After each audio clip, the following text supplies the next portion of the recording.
This is Boroks, and this is my price action trading course. The current module is about measured moves and other types of support and resistance. Support and resistance. Support is a price below the market where buyers might be stronger than sellers, and resistance is a price above the market where sellers might be stronger than buyers.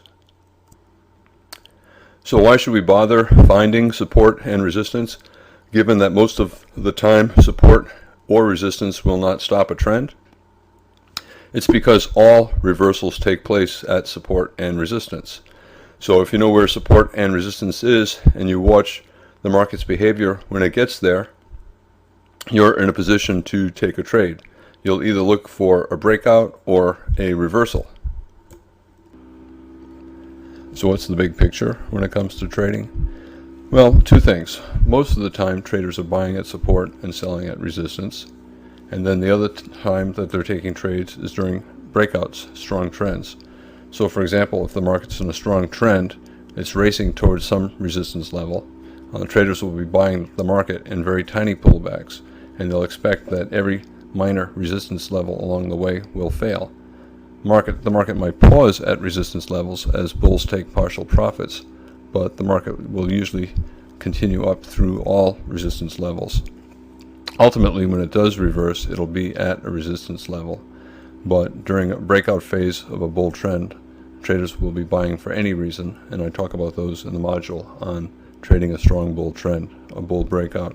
Similarly, with a bear breakout, traders will sell for any reason. The market is racing downward to a support level. You can't be sure which support level will eventually stop the market. However, you should assume that most support levels will not. The market may pause as bears take partial profits, but the market will usually continue through all the support levels. When it finally does reverse, it'll be at a support level. But during a bear breakout, traders will be shorting for every conceivable reason. Most of the time, the market is not in a breakout, okay? Most of the time, it's either in a weak trend or a trading range. In either case, traders will be looking to buy at support and sell at resistance. So if the market's in a strong bull trend and it pulls back to test a breakout point, they'll buy. If it pulls back and tests a prior higher low, they'll buy. If it pulls back and tests the bottom of the bull channel or a trend line, they'll buy. If it's in a bear trend, let's say a broad bear trend, they'll sell rallies to the moving average, rallies to the bear trend line, the top of the channel, rallies to test a breakout point above. So if the market had a bear breakout below a bear flag or a trading range, they'll sell if it gets back up there again. If it rallies up and tests a prior lower high, they'll sell there. And most of the time, that's what traders will do. And how do you know this?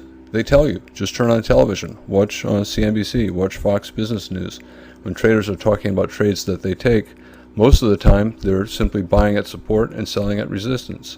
If a stock comes out with an earnings report and the stock's in a bull trend and it has a big gap down, you won't hear the traders say, oh, I'm selling that. You'll hear some traders say, I'm selling that, and other traders saying, well, I don't know. It's down near the prior low, I'm going to buy. And you will virtually never hear them talk about candlestick patterns. Oh, a dark cloud cover. Oh, a harami pattern, a hanging man. That's not how they're trading. Candle patterns are nice, but they're minor in importance. The big picture is support and resistance. And it's just really, really important to understand that and to use it as probably the cornerstone of your trading. You know, you've got to be looking at support and resistance. It's far more important than candle patterns. And a signal is made of both context and a signal bar. So a setup is made of context and a signal bar.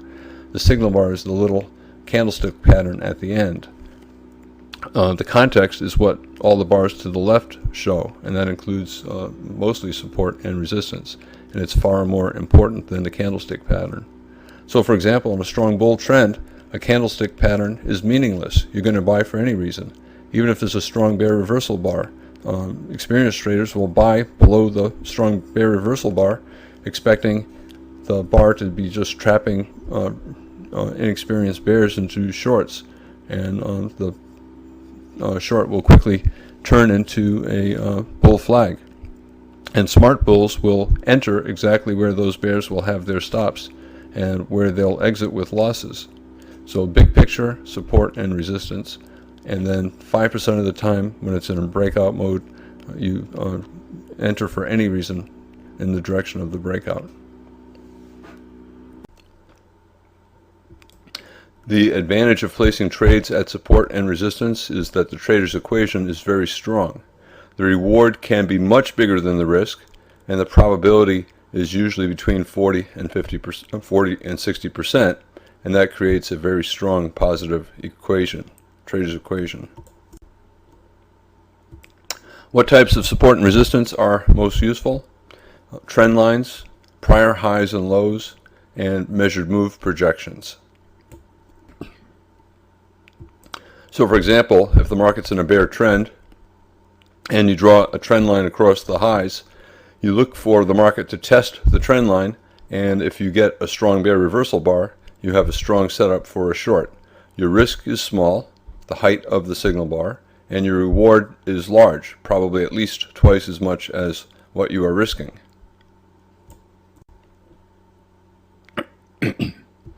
Here are examples of other reversals. Again, a trend channel line. The market broke below it and immediately reversed up. Here's a bull trend, and we have 3 pushes down. The market fell below the trend channel line and reversed up. So you have a wedge bull flag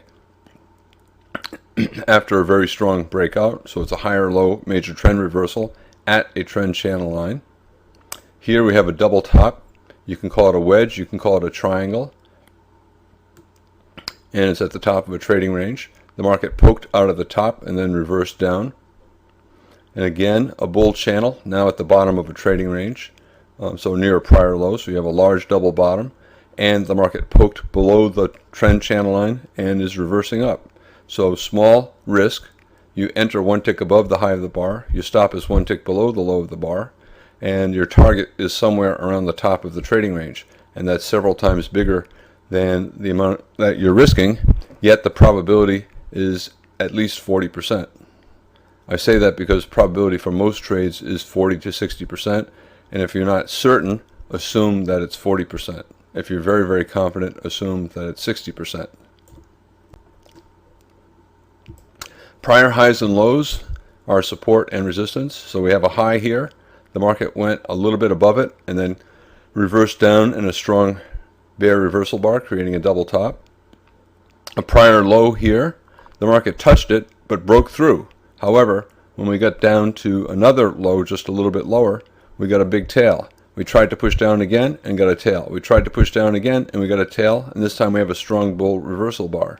So the market is reversing at support, just below this low and just above that low. So that provides a good entry for a trade where the reward is bigger than the risk. Probability maybe 50-50 in a situation like that. Here's a more complete list of support and resistance, trend lines, prior highs and lows, measured move projections, moving averages on any time frame, and then a bull entry bar low and a bear entry bar high, a bull signal bar high and a bear signal bar low, the high, low, open, and close from today, yesterday, on the daily chart, the weekly chart, monthly chart, daily pivot points, I never look at them, Fibonacci retracement levels and projections, I never look at them, and any type of band, Bollinger Band, Keltner Band, I never pay attention to them either.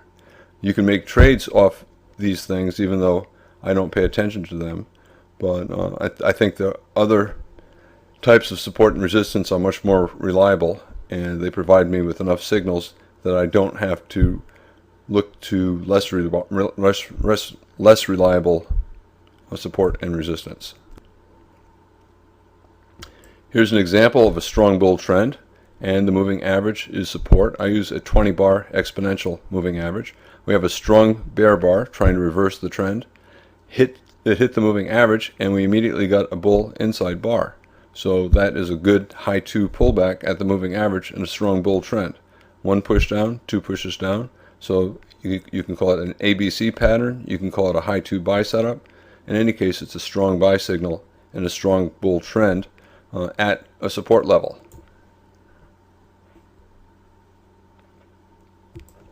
Prior bear signal lows, okay, we have a sell signal, a bear signal bar here, we have a bear signal bar here, and a bull trend, and the bull trend keeps going up. Eventually the market reverses. This is a parabolic buy climax at the top of a spike and channel pattern, spike and channel, and then we have a lower high major trend reversal. Targets on the downside are failed sell signals below. So the market tried to reverse here. The market will probably come back and test it. It did here, it did again here. Here's another possible sell signal for a higher high at the top of a trading range. The market it trapped bears in and went up. Bears will short here, they'll scale in higher, they'll add on here, they'll add on here, and they'll hold until the market gets back down to their original signal. Once it's in the area of their original signal, they buy back all of their shorts. They take profits on the shorts from here, they take profits on the shorts from here, and they get out at break even here. So the market is drawn down to this price level, and the bears are not going to buy back their shorts until it gets here, and that's what happened here. We got back to the low of the earliest sell signal, and the market found buyers. Bears bought back their shorts to take profits, and you had some aggressive bull scalpers buying for a scalp.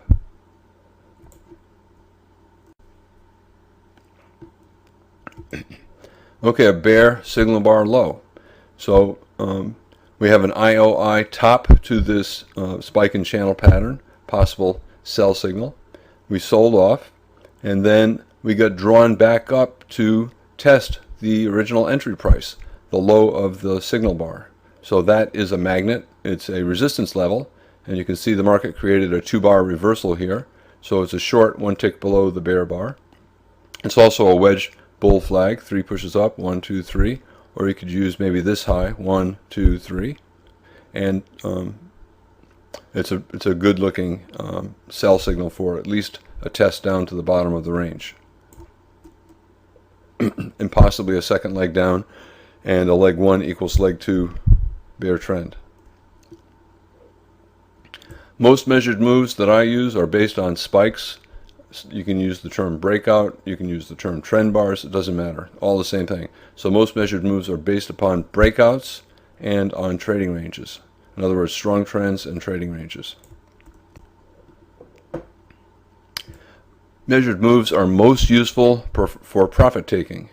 Remember, most support and resistance fails to stop a trend. However, it's a good area for taking profits if you're holding a position in the direction of the trend.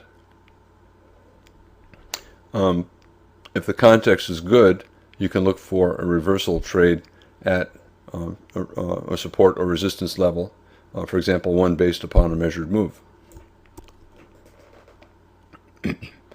Remember, the market's always alternating between a trend phase and a trading range phase. When a measured move is based upon a spike, a breakout, it usually leads to a trading range. When a measured move is based on a trading range, it usually leads to a breakout, a spike. If there's a trading range, look for a measured move up or down after the market breaks out, and you base the measured move projection on the height of the trading range, and you look to take partial or full profits once the measured move reaches once the breakout reaches the measured move projection. Here's an example. We have a bear trend, we have a trading range, and the market could break out up or down. Here it started to break to the downside. If you went short anywhere in here, for example, at the top of this ABC, 2 legs up, 1, 2, so it's a large low 2 short and a bear trend. If you took that short, you're going to be taking profits at some point. One area where you might want to take profits is at a measured move down from the height of the range. So here's the top of the range, the bottom of the range, here's the measured move projection, and look what happened when the market got there. We had a little reversal, and that tells you that a lot of traders took profits there. It doesn't matter if they shorted up here, if they shorted the failed breakout of this micro channel, or if they shorted here on this small wedge bear flag, 3 pushes up, 1, 2, and 3. It doesn't matter where they shorted, they'll probably take partial profits based upon a measured move created from the trading range.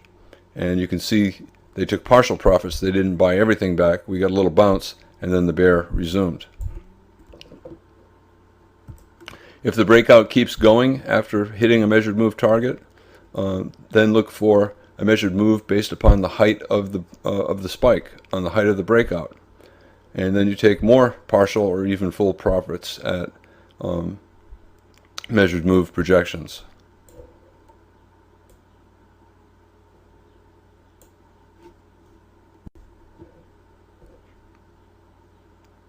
So here's an example. We have the market just kept going. If the trend continues, you take more profits at projections based on the height of spikes. So for example, we have a trend down, a leg one, a trading range, and then trend resumption. So traders will look for the market to possibly reverse once it reaches the length of the first leg. So here's the first leg. Here's exactly the same number of ticks. And look what happened when the market got down to the measured move based on a leg one equals a leg two projection. Again, you have a small reversal, so traders obviously took profits here. Partial profits, full profits, different traders do different things. Also, you can make a measured move based upon the height of this breakout attempt, right? So here's how high this original bear spike was, and you can project down from below its low, and it takes you to this price level. And again, traders will use that as an area where they'll take profits on their shorts. Here's another example of a leg one equals leg two move. There are actually two in this picture. So leg one here is A to B. The market pulled back to C, a higher low major trend reversal. And when it reached a move up equal to the height of AB, in other words, when CD became the same size as AB, traders took profits, and this is what happened. Now we have a larger pattern. We have a leg up from A to D, and when the market sold off to E, and then the trend resumed up again, traders will look for a measured move equal to the height of A to D. And that's what happened up here. You see profit takers on the leg one equals leg two measured move up. So what ultimately happened was we had a larger leg one, leg two move. The larger leg one is A to D. It's subdivided into two smaller legs. And then the second leg up, E to F, also subdivided into two smaller moves. The middle of a trading range often provides a way to create a measured move projection. Remember, a trading range is an area of agreement. The bulls agree that it's a good place for putting on longs. The bears agree that it's a good place to put on shorts. So it's probably the middle of something. It's probably the middle of the value for both the bulls and the bears. So if it's the middle of something, it can lead to a projection, a measured move projection. Here the market rallied sharply from 1 to 2 and then entered a trading range. The trading range might be the middle of the move. So if you look at the middle of the trading range, you can use that to project up to where the move might go, and traders will then consider the move has gone too far. Okay, so we get the low here, the middle of the move, and you project up here, and you can see what happened when the market got equally high above the middle of the trading range. It started to find sellers. Some of the sellers were profit takers, and some of them were shorts. And obviously there were a lot of shorts because the market came back down into the middle of the trading range. Okay, so a trading range is an area of agreement, so it might be the middle of a bigger move. Here the market sold off and then went sideways. So you have to wonder, trading range, traders agree that this is probably a reasonable price, so if it's probably the middle of value.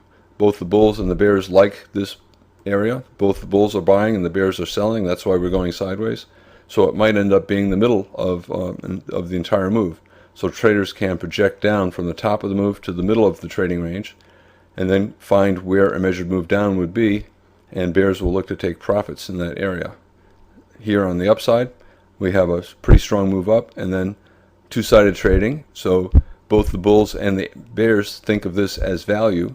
So if it's an area of value, it's probably in the middle of the developing trend, and you can project up, and traders will use that as an area for taking profits.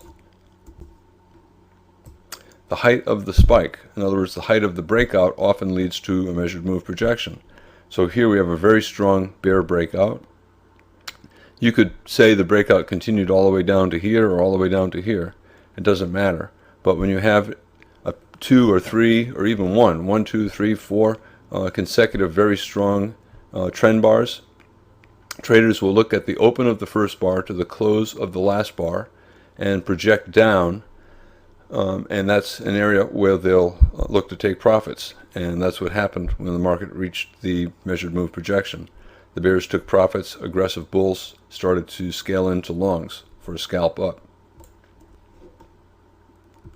Here's a strong bull spike.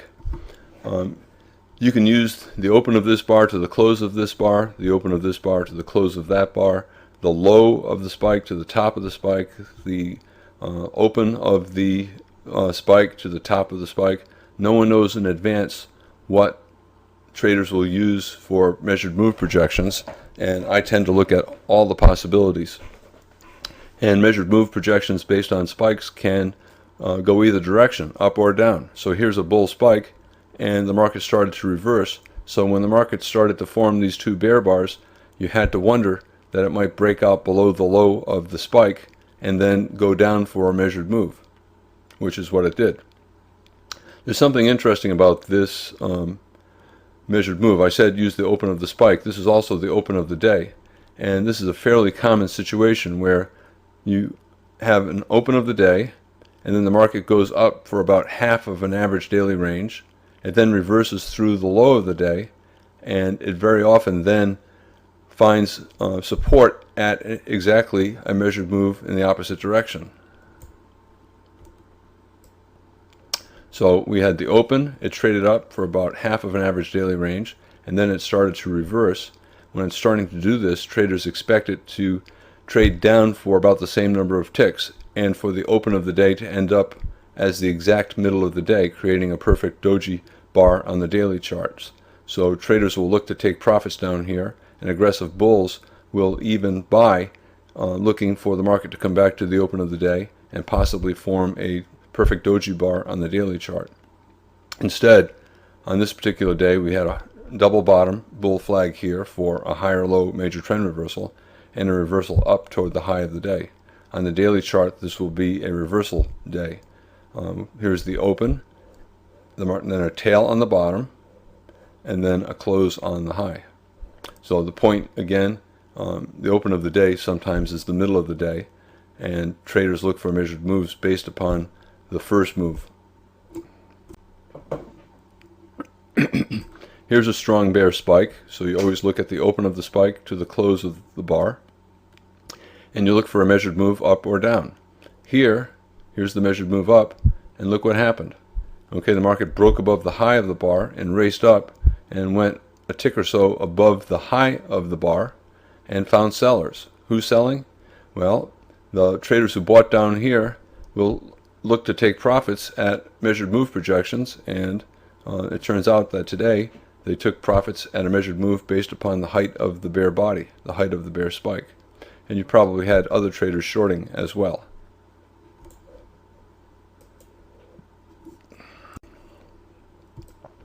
Here we have a bull spike. Here's the open of the spike. Here's the top of the spike.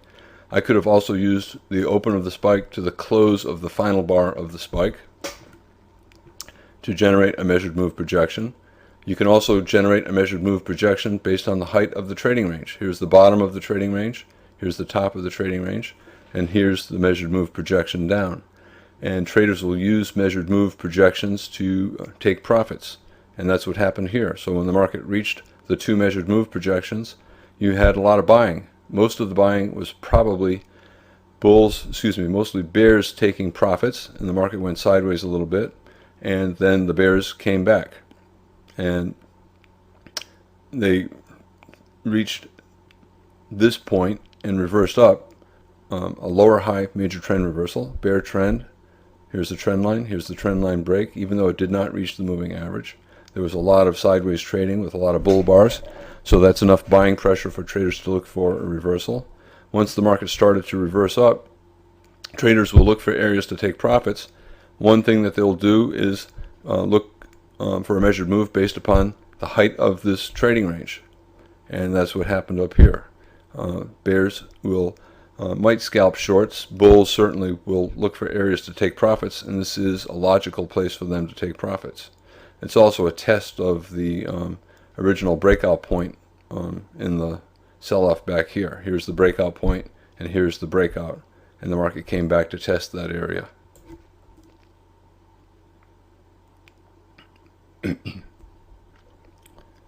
Micro gaps.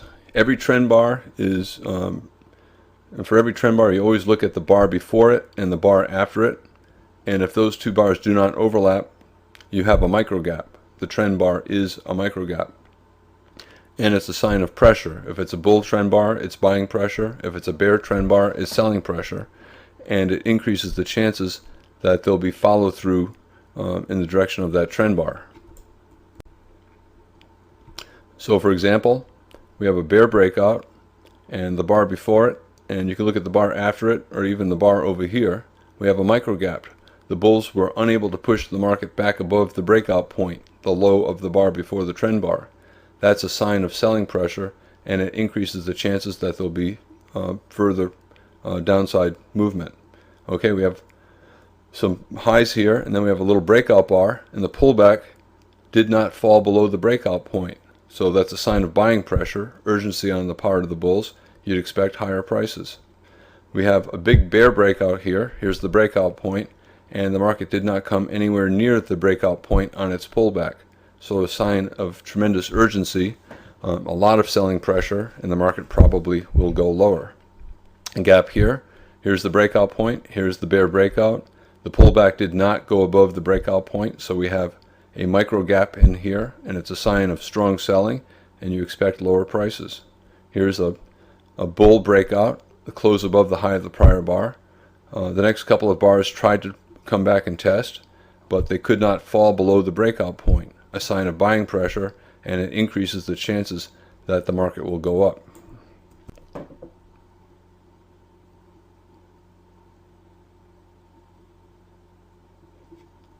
If the gap fills, the chance of follow through is less likely.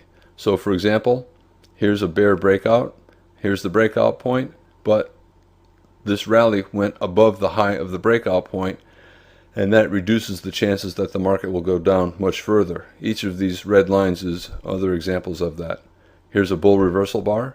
The market had a strong bull trend bar here, it closed well above the highs of these bars, but the next bar, instead of staying above the highs of these bars, quickly reversed down below the highs of those bars. So the micro gap immediately closed. This trend bar basically is an exhaustion gap on the part of the bulls. It's a one-bar bull trend. Okay, bull breakout, closed above the high of the prior bar, but the next bar did not hold above the high of this bar. The micro gap closed, and the market fell. Bear breakout, and here's the gap, the low of this bar, the high of this bar. We have a micro gap, but it closed and it became an exhaustion gap, and the market went up instead of down. Here we have a trading range and a gap up, so we have a large gap, and a lot of times the middle of a gap leads to a measured move. So here's the start of the move, here's the middle of the gap, and if you project up for the measured move, we eventually got there at bar number 9.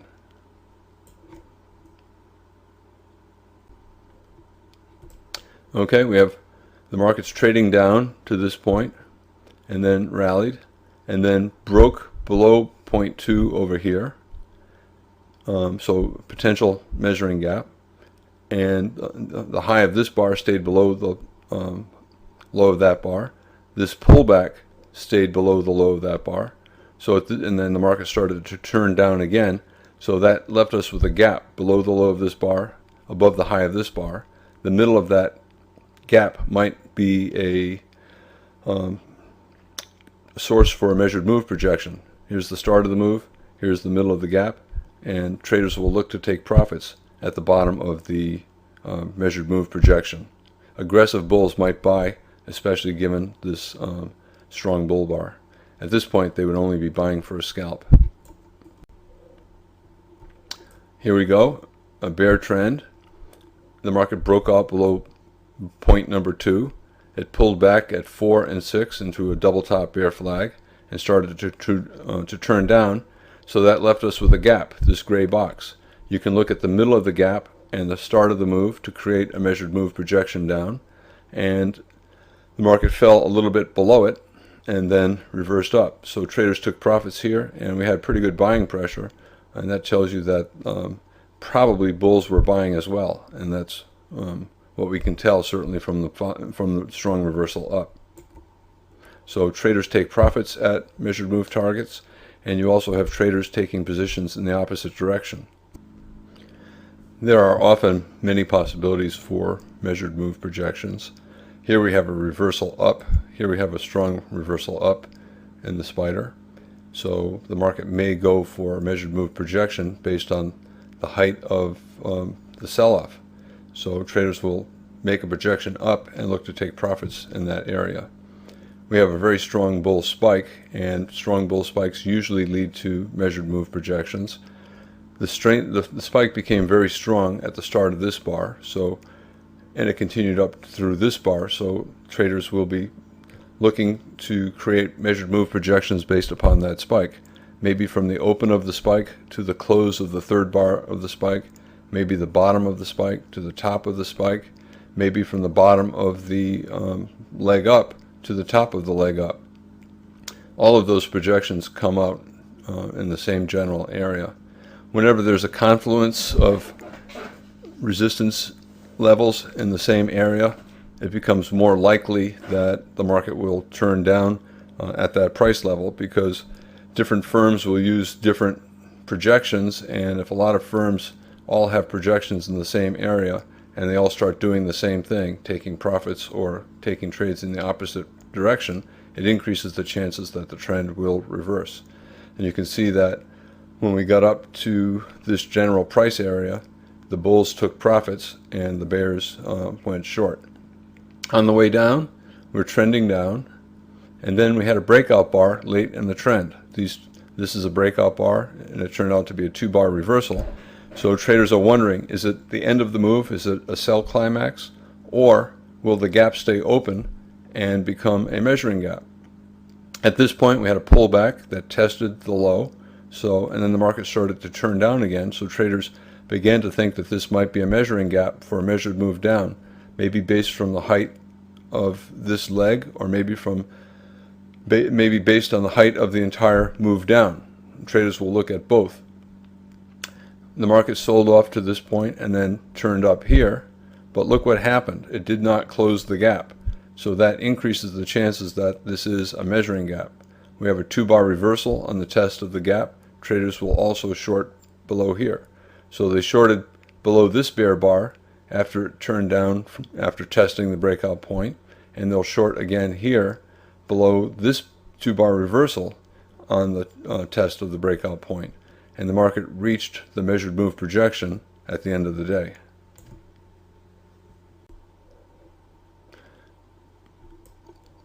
E-mini, we have a gap up, a very strong breakout.